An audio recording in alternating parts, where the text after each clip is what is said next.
బరాబర్ ప్రేమిస్తా cinema attitude star అని పిలువబడే అటువంటి ఈ అబ్బాయి సినిమా గతంలోనూ చాలా వివాదాలు, ఏ సినిమాకైనా సరే పలు కాంట్రవర్సీలు చాలా ఎదుర్కొన్నాడు.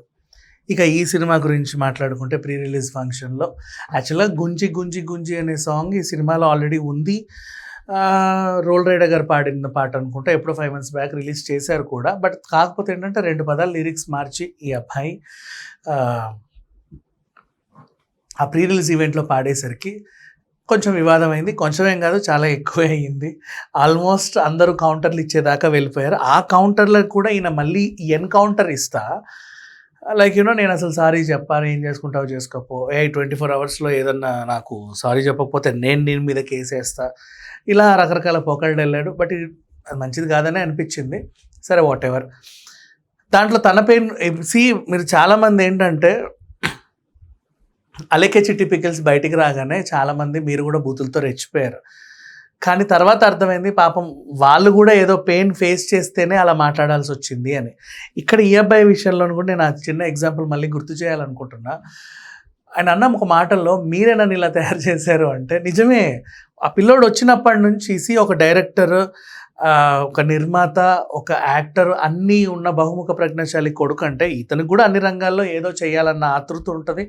రోజు ఇంటి చుట్టూ సినిమా వాళ్ళే తిరుగుతూ ఉంటే ఈయన కూడా నటించాలని ఆశ ఉంటుంది, తప్పకుండా ఉంటుంది. అట్లాంటి టైంలో అదే చూస్తూ చూస్తూ చూస్తూ పెరిగిన ఈ అబ్బాయి డ్యాన్స్ నేర్చుకున్నాడు, డైలాగ్స్ నేర్చుకున్నాడు, యాక్టింగ్ నేర్చుకున్నాడు, అన్నీ నేర్చుకున్నాడు. అండ్ మరి చాలా సినిమాలు ఉంటాయి అబ్బా, ఎంత పెద్ద స్టార్ హీరోలు అయినా సరే ఆ హీరో పెద్ద స్టార్ హీరో కదా అని వాళ్ళ పిల్లల్ని తీసుకొచ్చి మీరు యాక్టింగ్లు చేపిస్తారు. పెద్ద నిర్మాత కొడుకు, పెద్ద డైరెక్టర్ కొడుకు, పెద్ద హీరోయిన్ కొడుకు అని చెప్పేసి తీసుకొస్తారు. ముక్కు తిరగదు, మూతు తిరగదు, ఇట్లుంటారు. వాడు డైలాగ్ చెప్తే నరకం, డబ్బింగ్ చూస్తే ఇక చెవిలో విషయం. అట్లాంటి ఇక డ్యాన్సులు స్టెప్పులు వేసారంటే బాబో ఇంకా భరించలేము. అట్లాంటి వాళ్ళని కూడా 10 సినిమాలు 20 సినిమాలు తీసి కూడా మీరు ఎక్కడికో తీసుకెళ్ళిన దాఖలాలు ఉన్నాయి. అట్లాంటిది ఈ అబ్బాయికి ముక్కు మూతి సరిగ్గానే తిరుగుతుంది, ఒడ్డు పొడు బాగానే ఉన్నాడు.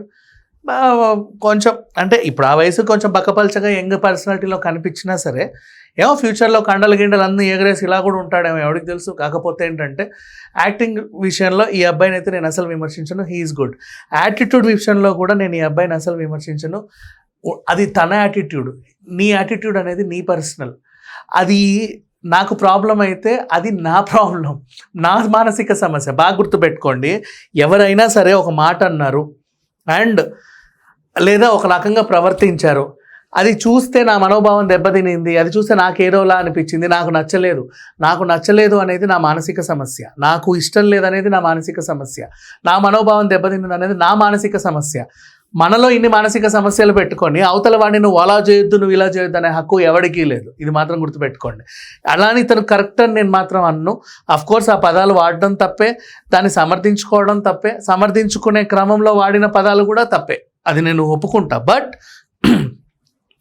తన యాటిట్యూడ్ విషయానికి వచ్చినా, తన పర్సనాలిటీ విషయానికి వచ్చినా, యాక్టింగ్ విషయానికి వచ్చినా అది తన టాలెంట్ గురించి విమర్శించే హక్కు కానీ ఈవెన్ ప్రశంసించే హక్కు కూడా ఎవరికి లేదు. సింపుల్గా చెప్పాలంటే మీ ఇష్టం, విష్ చేస్తే విష్ చేయండి, లేకపోతే చూడకుండా స్కిప్ చేయండి. బట్ నువ్వు అటు తిరిగింది నీ కాలు, ఇటు తిరిగింది నీ చెయ్యి, నీ ముక్కిలా ఉంది, మూతిలా ఉంది, ఎవరికి లేదు ఈ హక్కు.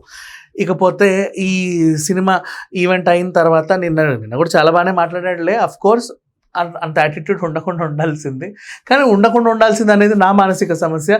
ఉండడం అది అతని పర్సనల్.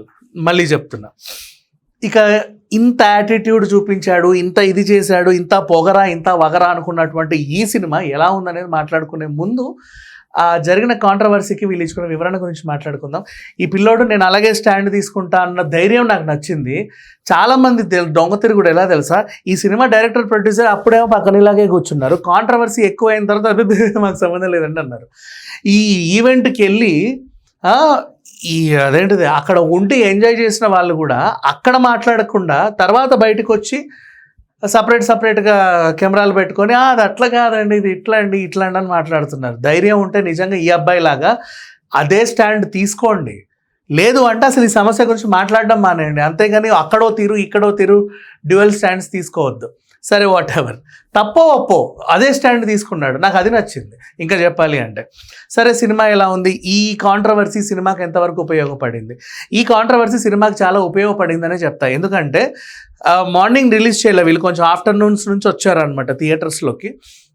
అంటే ఎర్లీ మార్నింగ్ షోస్ ఏం పడలేదు, నిన్న ప్రీమియర్స్ కూడా ఎవరికి వేల. అయినప్పటికీ చాలామంది అంత పొగరెందుకు నీకు, అసలు ఏం చూసుకొని నీకు ఇంత బలపు, అసలు ఇది ఏముందని ఈ సినిమా, అలా చూద్దాం పదా అని వచ్చారు. సరే వచ్చారు కదా ఎలాగో చూద్దామని చెప్పేసి చూసిన వాళ్ళకి నిజంగా నచ్చింది సినిమా. ఈ ఒక్క విషయం మాత్రం ఒప్పుకోవాలి. ఎందుకంటే వర్గపోరు, కులాల మధ్య పోరు, మతాల మధ్య పోరు, మనుషుల మధ్య పోరు, పెద్దరికాల మధ్య పోరు ఎప్పటి నుంచో ఉన్నాయి. ఈ సినిమా మీకు చూస్తే కనుక పాత తేజ సినిమా మీకు గుర్తు చేస్తుంది.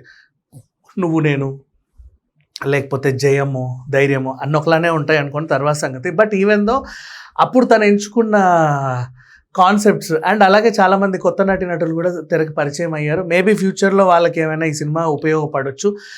ఖచ్చితంగా మెచ్చుకొని తీరాలి. బరాబర్ బాగా చేసింది అంటే ఈ అమ్మాయి హీరోయిన్.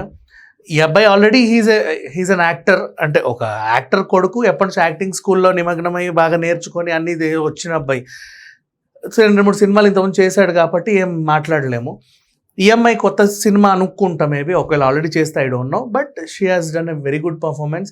మిగతా నటీనటులందరూ కూడా తన పరిధి మేరకు బాగా నటించారు. ముఖ్యంగా ఊర్లలో, పల్లెటూర్లలో ఇప్పుడు అదేంటిది కులాల మధ్య, మతాల మధ్య, వర్గాల మధ్య కొన్ని అవుతూ ఉంటాయి. ఈ ఊరు అమ్మాయి వెళ్ళి ఆ ఊరు అబ్బాయిని ప్రేమించిందంటే ఈ ఊరోళ్ళే ఈ అమ్మాయిని చంపేయాలి, ఆ ఊరోళ్ళే ఆ అబ్బాయిని చంపేయాలి.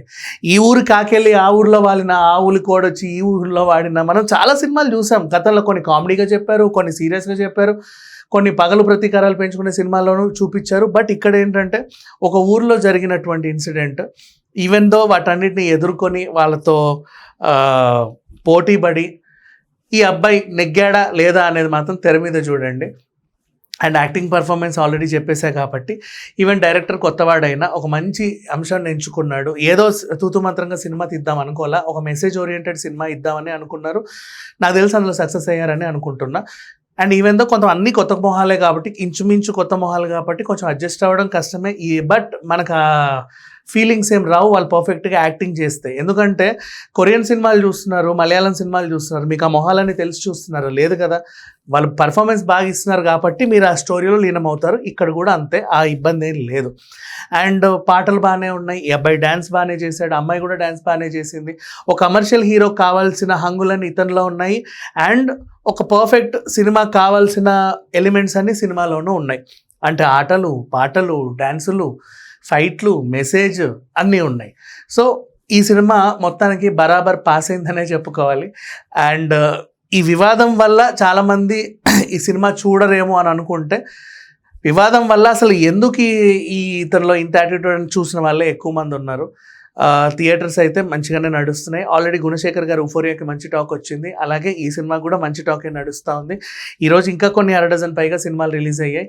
అవన్నీ అయితే నేను చూడలేదు. ఇన్ కేస్ చూసిన తర్వాత వాటి గురించి నేను మళ్ళీ చెప్తా. Thank you so much.